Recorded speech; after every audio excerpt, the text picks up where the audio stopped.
Hello everyone, welcome to the world of Nandini. তো আজকে আমরা ডে 2 আমাদের দার্জিলিংয়ে। তো দার্জিলিং মলের ভেতরেই আমাদের হোটেল সুমিট মন্টেনা। তো সেকেন্ড ফ্লোর আর থার্ড ফ্লোর দুটোই হোটেল মলের ভেতরেই। তো চলুন এবার হোটেলের দিকে যাওয়া যাক। এটা ফ্রন্ট এরিয়া মলের, আর এটা পার্কিং এরিয়া দিয়ে এন্ট্রেন্স, মানে যারা গেস্ট আসবে লাগেজ নিয়ে তারা এই দিক দিয়ে যাওয়া আসা করবে।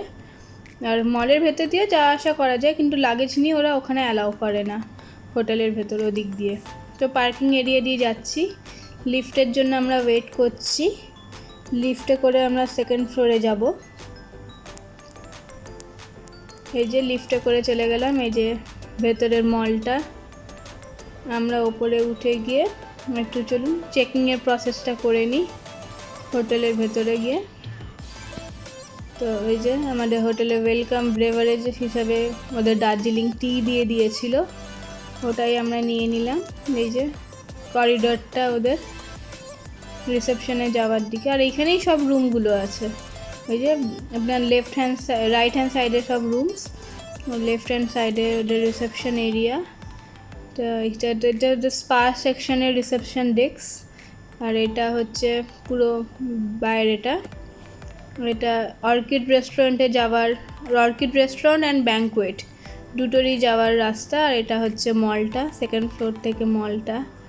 বাচ্চাদের জন্য তো খুবই ভালো লাগবে, প্রচুর গেমস আছে বাচ্চাদের জন্য, আর কেনাকাটার জন্য প্রচুর দোকান আছে, স্মার্ট বাজার আছে, খুব ভালো। টুকটাক খিদে পেলে বিস্কিটস, কোল্ড ড্রিঙ্কস, জল নিয়ে নেওয়া যাবে মল থেকে। এটা হচ্ছে রেস্টুরেন্ট এরিয়াটা, ওদের বার সেকশন এটা।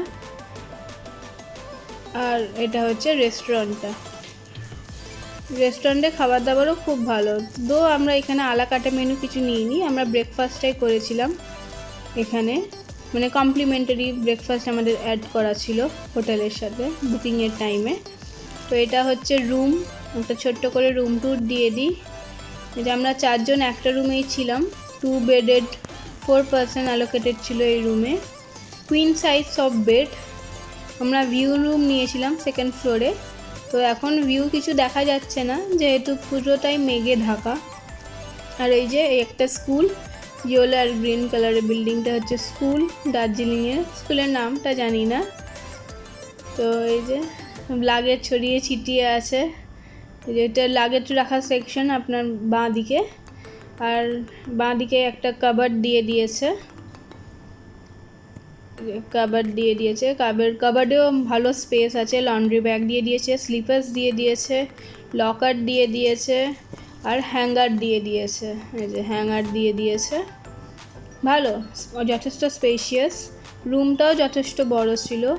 আর বাথরুমে আপনার শাওয়ার সেকশন আলাদা করে দিয়েছে গ্লাস ডোর দিয়ে, অল টাইম গরম জল অ্যাভেলেবেল, হেয়ার ড্রায়ার দিয়েছে, এই ওয়েস্টার্ন টয়লেট, টিস্যু আর জেট স্প্রে। খুব ভালো, নিট অ্যান্ড ক্লিন পুরো এরিয়াটা ছিল। আর এই যে মলের বাইরেটা ছোটো ছোটো সব স্ট্রিট ফুড পাওয়া যাচ্ছে, পাপড়ি চাট, ফুচকা, ভেলপুরি, মোমোস। মলের ভেতরেই এটা, বাইরেটায় ওরা সেকশন করে দিয়েছে। মলটা আর ঘুরে কিছু দেখালাম না, ওই একই টাইপের সব মল। বাচ্চাদের সেকশন, এখানে মুভি থিয়েটারও আছে, আইনক্স আছে এখানে, ভালো। পপকর্ন সব বিক্রিও হচ্ছে, ভালো, যেরকম মল হয়, শপিং মল যেরকম হয় পুরো সেম।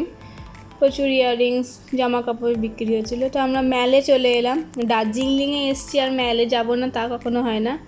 ম্যালে স্ট্রিট ফুডও ট্রাই করেছিলাম, চিকেন মোমো, শেফালি আর চিকেন বলস। তো সেটার ভিডিও করতে ভুলে গেছিলাম, আসলে বৃষ্টি পড়ছিল, বাচ্চা ছিল, মানে খুব কেয়াস হয়ে গেছিলো, আর প্রচুর ভিড় ছিল, ছুটে ছুটে এদিক ওদিক পালাচ্ছিল আমার ছেলে, তাই জন্য ওই করে আর ভিডিও করা হয়নি। তো আমরা স্ট্রিট ফুডে মোমো টোমো খেলাম, তো ভালোই ছিল। এদের মোমো খুবই ভালো হয়, নর্মালি আমাদের কলকাতায় যেরকম মোমো পাওয়া যায় তার থেকে তো অনেক ভালো হয়। কেউ 8 পিসে 120 টাকা নিচ্ছে, কেউ 100 টাকা নিচ্ছে, কিন্তু 8 পিস করে এক প্লেটে থাকছে। খুব ভালো টেস্ট ছিল মোমোর। এখানে চাউমিন, রোল এগুলোও বিক্রি হচ্ছে, বাট এগুলো আমি আর খাইনি, এগুলো তো কলকাতাতেই খাওয়া যায়, তাই জন্য এটা দার্জিলিংয়ে এসে আর খাওয়ার কোনো মানে হয় না। তো তাই জন্য এখানে প্রচুর সোয়েটার, জামা কাপড়ের দোকান ছিল। একটা ভেজ রেস্টুরেন্ট দেখা গেছে, লাজিজ, বলে খুব ভালো শুনেছি, বাট আমি কোনোদিন ট্রাই করিনি। তো যাই হোক, ওখান থেকে বেরিয়ে তো ওখানেই ভেতরে আর একটু গিয়ে গোল্ডেন টিপসে ভাবলাম একবার যাই। গোল্ডেন টিপসে গিয়ে একটুখানি চা খাওয়ারও প্ল্যান আছে। তো দেখা যাক। এই যে বাটার শোরুম, যেটা বন্ধ হয়ে গেছে, খুব তাড়াতাড়ি বন্ধ করে দিয়েছিল, জানি না কেন, হয়তো বৃষ্টি পড়ছিল বলে কি, যাই হোক কোনো কারণ হবে। তো যাই হোক, মেলে হাঁটতে হাঁটতে গেলাম, এই যে গোল্ডেন টিপসে ঢুকলাম। ওখানে বাবা একটু চায়ের দাম দর করছিল, তো এখানে অফারও চলছিল buy one get one free এর। আর এখানে সবথেকে লোয়েস্ট প্রাইস চা পাতার দাম হচ্ছে 1000 টাকা কেজি, আর হায়েস্টও অনেকই দাম, প্রায় 20-25 হাজার টাকারও চা আমাদেরকে দেখালো। তো যাই হোক, এখান থেকে আমরা চায়ের সব দেখছিলাম, কত ভ্যারাইটিস চা আছে, কত রকমের, মানে ব্ল্যাক টি, গ্রিন টি, তারপর নর্মাল দুধ চা, সিটিসি চা, কত রকমের চা পাতা দেখালো। কিছুই বুঝলাম না, এটা এরকমভাবে করতে হয়, এটা ওরকমভাবে করতে হয়, অনেক কিছু বললো। তো যাই হোক, ওই চা পাতা দেখে দেখে তো ভাবলাম একটু এদেরই চা খাই একটু। এই যে চা বানাচ্ছে এখানে, এটা ওদের এখানে চা কিনেও আপনারা খেতে পারবেন। তো এখান থেকে আমরা চা অর্ডার করে দিয়েছিলাম, প্লেন দুধ চাই আমরা অর্ডার করেছিলাম, মিল্ক টি। তো ভালো, খেতে ভালো ছিল, খুব সুন্দর একটা কাপে ওরা সার্ভ করে দিয়েছিল চাটা। এই যে দেখুন এই যে চাটা আমাদেরকে দিয়েছে। তো আমরা বাইরে এসে একটু ম্যালের সাথে চা এনজয় করলাম। ভেতরে তো প্রচুর ভিড় ছিল, তাই জন্য ওখানে আর বসে খাইনি, বাইরে নিয়ে এসে খেয়ে বা কাপটা ভেতরে দিয়ে এলাম। তো যাই হোক, খেলাম, খেয়ে দিয়ে ম্যালের আশেপাশে একটু ঘুরে নিয়েছি, বৃষ্টি শুরু হয়ে গেছিলো। দিয়ে তারপর পরের দিন সকালবেলা আমরা জুয়ে চলে এলাম। আমরা বেশি কোনো সাইট সিন কিছু করিনি, শুধু জুতেই গেছি।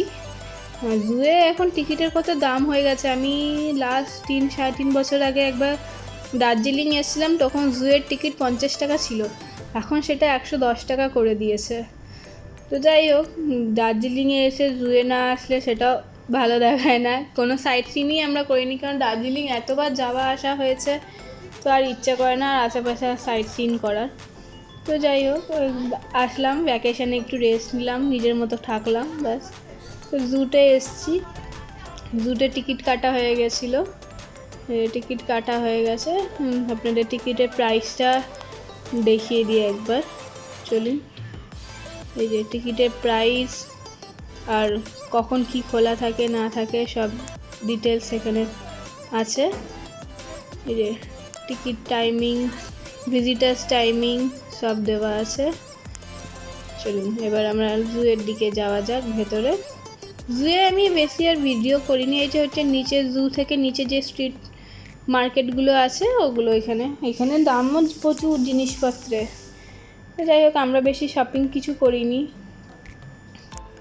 জুয়ের ভেতরে চলে গেলাম। আমার মেনলি জুয়ের ভেতরে যাওয়ার একটাই উদ্দেশ্য ছিল, এদের নেপালি ড্রেস সব পাওয়া যায়, মানে পরে ফটো তোলানো হয়, ওটাই আমার মেন ফোকাস ছিল আরও জুতে আসা, কারণ আর কোথাও হয় বলে আমার জানা নেই, আমি জুয়েই দেখেছি, এখানেই ওরা করাতো। এই যে দেখুন, ওরা পার হেড 50 টাকা করে নিচ্ছে ড্রেস পরার জন্য, আর যদি আপনি এদের কাছ থেকেই ছবি ক্লিক করান পার পার্সন 110 টাকা করে নিচ্ছে একটা ছবির জন্য, মানে উইথ ড্রেস। তার জন্য আমি শুধু ড্রেসই নিয়েছিলাম, আমরা নিজেরাই ফোনে ফটো তুলে নিয়েছিলাম, ফটোগুলো আমি লাস্টে অ্যাটাচ করে দেবো। আর এইটা জুয়ে দেখার কিছু নেই, সবই একই টাইপের জিনিসই আছে। এই যে শুধু এটাই যেটা মেন অ্যাট্রাকশান, সবাই দেখতে আসে টাইগার, বাঘকে দেখার, ওটাই আমি ভিডিওতে দেখেছি, বাকি আর কিছু সেভাবে ভিডিওতে আমি রাখিনি, ভিডিওটা এমনি অনেক বড় হয়ে গেছে, আরও বড় হয়ে যেত। তো যাই হোক, বাচ্চাদের বড়দের সবারই দেখার একটাই অ্যাট্রাকশন টাইগার, ওকেই নিয়েছি। বেশ এনার্জেটিক ছিল টাইগারটা, ঘুরে ঘুরে বেড়াচ্ছিল। আর এখানে আমরা কিছু সেলফি জোনে ফটো ক্লিক করে নিয়েছিলাম মুগলির সাথে। এই যে হ্যাপি মুভমেন্টস অ্যাট দার্জিলিং জু বলে মুগলি দাঁড়িয়েছিল, আমরা ওর মধ্যে মুখ দিয়ে ফটো তুলে নিয়েছিলাম। কিছু ফটোস ক্লিক করেছি, ওইগুলোই অ্যাটাচ করে দিলাম। তো এইখানে ফটোসগুলো, এটা অ্যাকোরিয়াম, এটা সেলফি জোনে একটু সেলফিও ক্লিক করে নিলাম, শিম্প্যাঞ্জির সাথে বাঘের ছবি। আর এবার আমরা নেপালি ড্রেস পরেছিলাম, ওইটারই ছবি এগুলো। আমার বাবা, মা, আমি, আমরা সবাই পরেছিলাম। আমার খুব ইচ্ছা ছিল সবাই একসাথে একটা ছবি ক্লিক করব ড্রেস পরে। তো ব্যাস, আমার ছেলেকে ড্রেস পরানো, বাবা ড্রেস পরা গেলেও টুপি পরতেই চাইছিল না। তো যাই হোক, অনেক কষ্ট করে চেপে ধরে টুপি পরানো হয়েছিল। কয়েকটাই ফটো ক্লিক হয়েছে ওর পুরো গেট আপে। তো ব্যাস, এই করেই আমাদের ঘোরা কমপ্লিট হলো দার্জিলিং। নেক্সট আর একটা ডেস্টিনেশনে যাব, ডে 3। আমরা 3 দিনই ঘুরেছি, তারপর বাড়ি চলে গেছিলাম। তো আমার সাথে থাকবেন, পাশে থাকবেন, ডে 3-র জন্য ওয়েট করুন।